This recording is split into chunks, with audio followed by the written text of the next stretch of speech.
La popolazione anziana è cresciuta in 8 anni del 17%, nei prossimi 10 anni supererà il 26% e più della metà di questi avrà la fortuna di superare gli 80 anni e quindi c'è una forte necessità di strutture che diano servizi.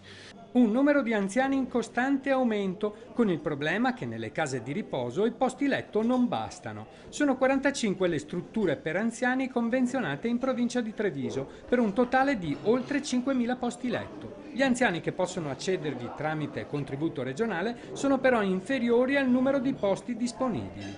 Di questo si è parlato oggi a Conegliano presso la casa di riposo Fenzi, un dialogo fra enti pubblici e privati del territorio, realtà associative ed operatori del settore, in vista anche del possibile accorpamento dei centri di servizio per anziani nella Marca.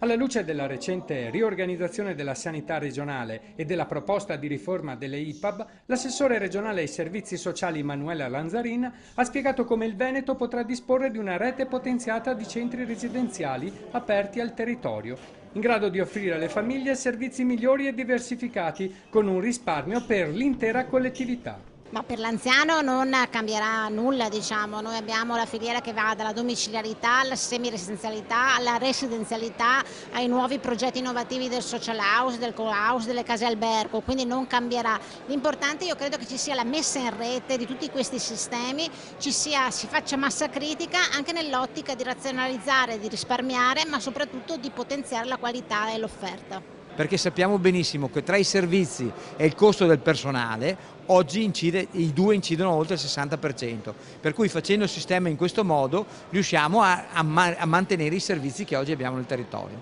La proposta di riforma delle IPAB però preoccupa i sindacati dal punto di vista occupazionale. Quello che noi abbiamo di fronte è un invecchiamento della popolazione che determinerà un cambio profondo dei bisogni di assistenza delle persone, quindi è bene investire nel settore welfare per dare risposta a questi bisogni, ma automaticamente anche creare posti di lavoro.